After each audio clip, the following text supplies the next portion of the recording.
If you get a breakout on the daily chart, that's really nice, right? I mean, you want to see a breakout. And then you want to see, can we close above that breakout level at the end of the week? That adds significance. And then even more significant than that is closing above the breakout level on a monthly closing basis. So we're seeing that now.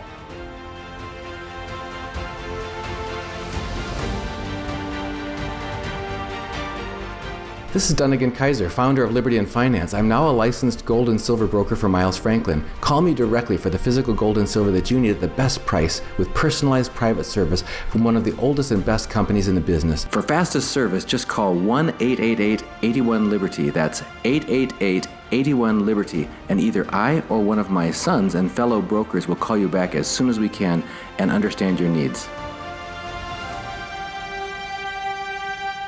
Hey everyone, this is Elijah K. Johnson with Liberty and Finance. And back with us today is Steve Penny from silverchartist.com. Steve, thank you so much for joining us today. You bet, Elijah. It was fun to come chat with you, and thanks for inviting me back on. Definitely. Now, we had you on just last week, but since then, we've seen some critical turning points in the metals markets and the mining sector, really having to do with gold breaking out. And even before gold broke out, we saw a breakout in the mining sector. So can you kind of walk us through the important technical breakout points that we've really hit this time? Yeah, you bet. And the turning point happened back in March, where gold had that nice double bottom right at 1675. And the breakout started happening really all month. But what we wanted to see is a monthly close. So here we are, the last day of the month. The markets are closed today here in the U.S. anyway. And we've got confirmed monthly breakouts across the sector. Now, this is very bullish. It's very encouraging. Now, of course, some new people may hear that and think that means we're kind of going to go straight up. But what often happens once you get a breakout, typically you might run just a little bit more, and then you come back and back test that breakout level as support. So personally, I'm looking for higher highs and higher lows going forward. And from my perspective, I'm looking at any kind of dips as opportunity to accumulate long-term positions or maybe even initiate some shorter-term trades.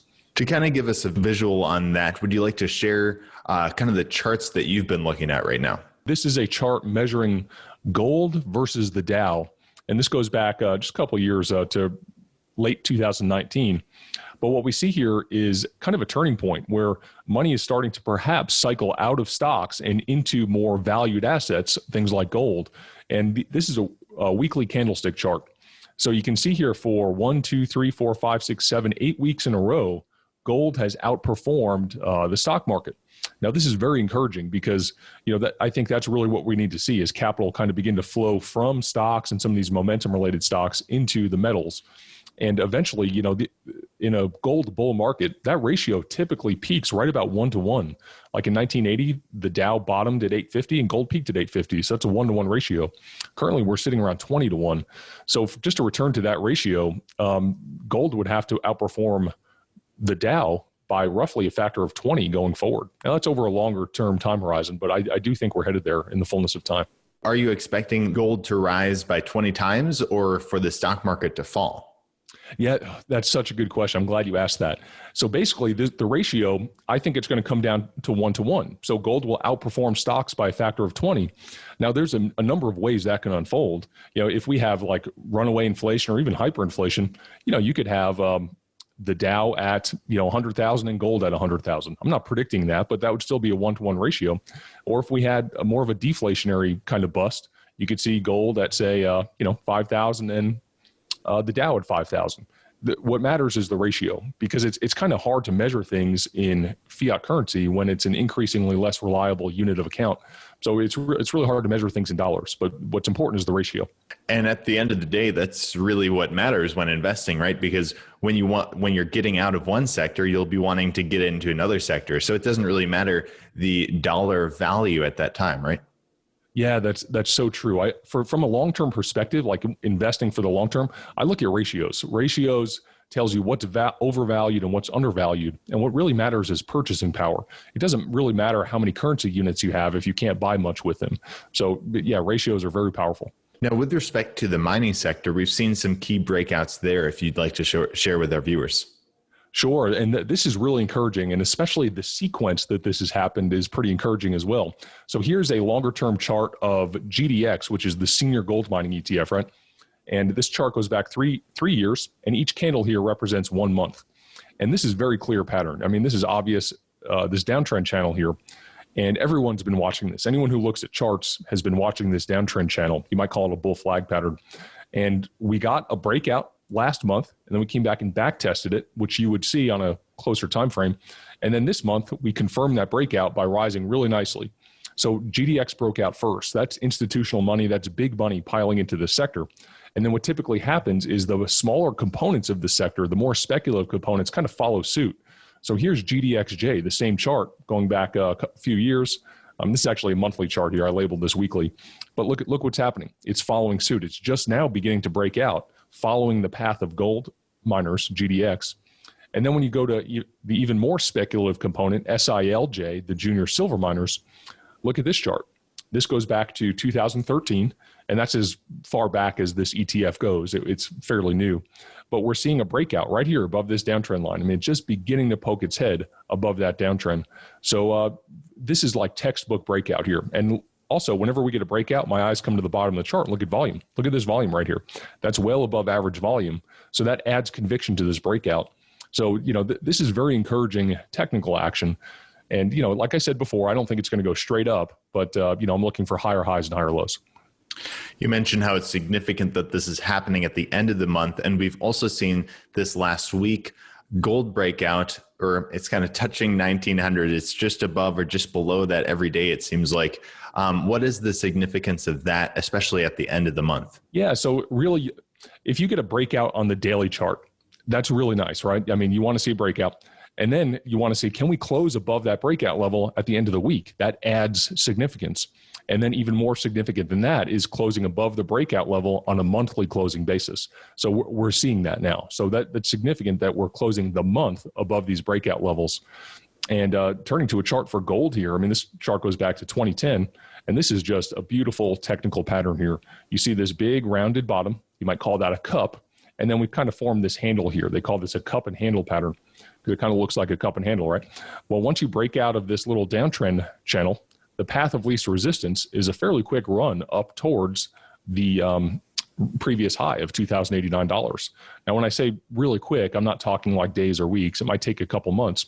But, I think 2089 has a magnet on it in the months ahead, and then probably much higher prices thereafter.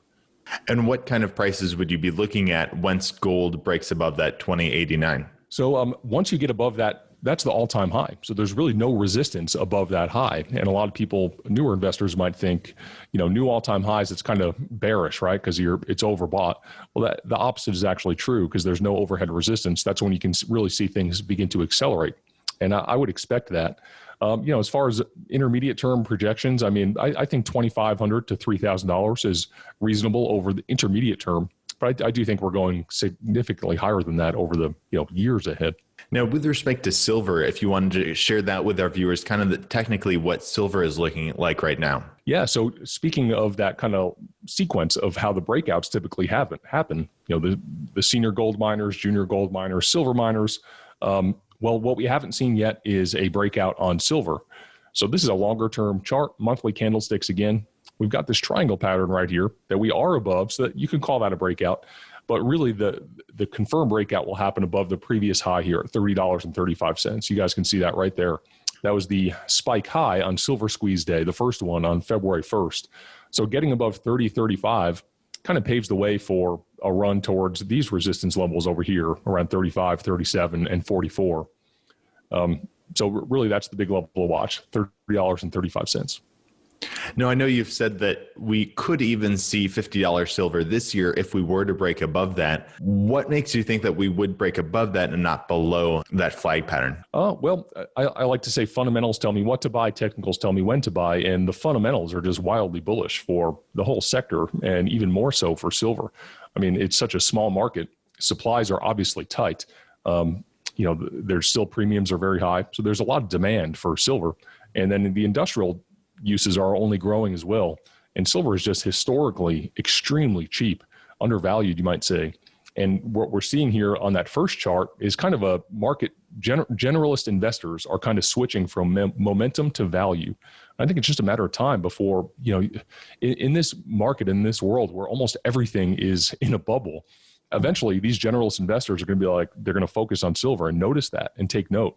So, my bias is certainly to the upside for silver. And, I think $50 is even just an intermediate term target on the way to even higher prices in the years ahead. You mentioned the fundamentals for silver, and as we're seeing extreme demand for physical silver, we've talked about this before, how we're seeing, it's very hard to get physical silver nowadays. And we were even seeing from the US Mint this announcement on Facebook, there's a global silver shortage and it's hard to meet demand that we're seeing and stuff like that. And they kind of just casually said there's a global silver shortage. Just kind of like your perspective on that now the US Mint is acknowledging that there is a shortage in silver. Yeah, there is. I mean, so a lot of your listeners probably know this, but the market for silver is incredibly small.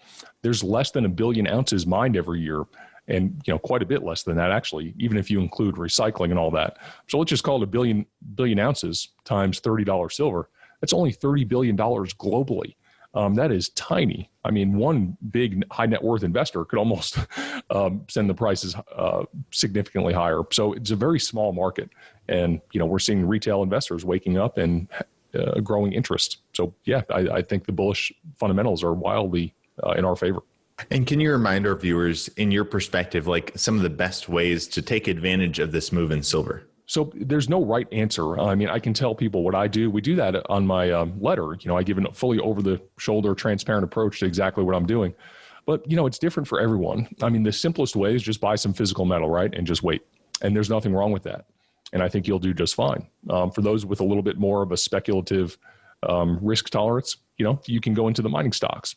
And if you don't want to track individual miners, or you don't want to follow someone who does and get some advice, there's nothing wrong with going with the ETFs. But really where you can get that leverage is a well-selected basket of individual miners that I think will really outperform and could really do exceptionally well in the months and years ahead. And you mentioned your report, Silver Chartist, and it's an amazing report because it's so transparent, and essentially you get expert technical analysis right there. And then you also are able to see all the trades you're making in your whole portfolio. If our viewers are interested in subscribing to this newsletter, essentially just go to the link at the bottom of the screen here, silverchartistliberty.com, and they can also support our channel that way as well. But did you want to kind of share a bit about your newsletter? Sure. Yeah, I'll keep it brief. But by the way, that link, we created that link just for your listeners as a thank you for inviting me on. So silverchartistliberty.com is where you can get our free newsletter. It goes out every Sunday. And the goal isn't to spam you or hit you with high pressure sales or anything. The idea is to provide a lot of value for free. And we do have a premium membership. It's very cheap, very affordable. And that's where you get a fully transparent over the shoulder look at exactly what I'm doing. Every time I push the buy or sell button, I send out a real-time alert to our members and explain why I'm doing what I'm doing. So that's what we do over at Silver Chartist.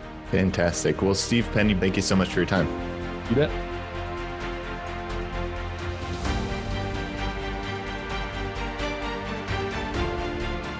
This is Dunnigan Kaiser, founder of Liberty and Finance. I'm now a licensed gold and silver broker for Miles Franklin. Call me directly for the physical gold and silver that you need at the best price with personalized private service from one of the oldest and best companies in the business. 31 years strong, A+ rated by the Better Business Bureau, 0 complaints, licensed and bonded for physical delivery, vault storage, or precious metals IRAs, excellent prices, privacy, and confidentiality. Pay by check, money order, ACH, bank wire, or Bitcoin, satisfaction guaranteed. For fastest service, just call 1-888-81-LIBERTY. That's 888-81-LIBERTY. And either I or one of my sons and fellow brokers will call you back as soon as we can and understand your needs.